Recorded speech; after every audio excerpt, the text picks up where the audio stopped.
Собранието целосно забрани употреба на пиротехника во затворени простори. Законот по скратена постапка доцна синоќа доби поддршка од 83 пратеници и од власта и од опозицијата.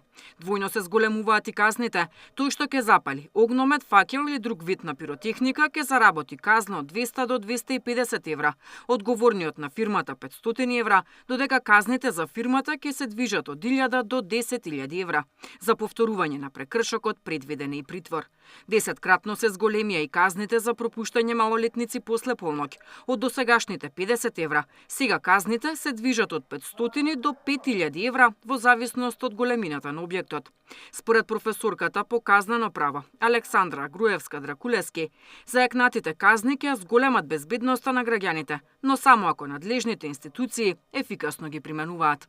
Зголемување на висината на казни, како и на прекршочни санкции, не секогаш е во насока на одвраќање од вршење криминал, прекршоци и други девијантни поведенија.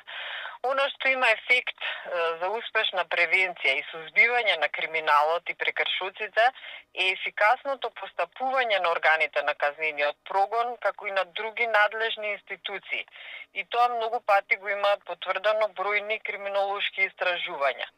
Трагедијата во која за жал многу млади лица го загубија животот или беа повредени, искрено се надевам дека ќе биде лекција за ефикасно, одговорно, професионално однесување на сите. Законските измени се иницирани од трагедијата во Кочани во која загинаа 59 лица. Пожарот го предизвикаа пиротехнички фонтани, а иако 2 часа по полноќ во пожарот загинаа и малолетници кои според закон воопшто не смееле да бидат присутни во дискотеката. По несреќата се подготвува и целосно нов закон за пожарникарска служба, која ќе ги зајакне капацитетите и со опрема и со кадар на сите противпожарни единици, со приоритет на Кочани, каде во моментот работат двојно помалку пожарникари од потребното. Деспина Тодоровска, Сител телевизија.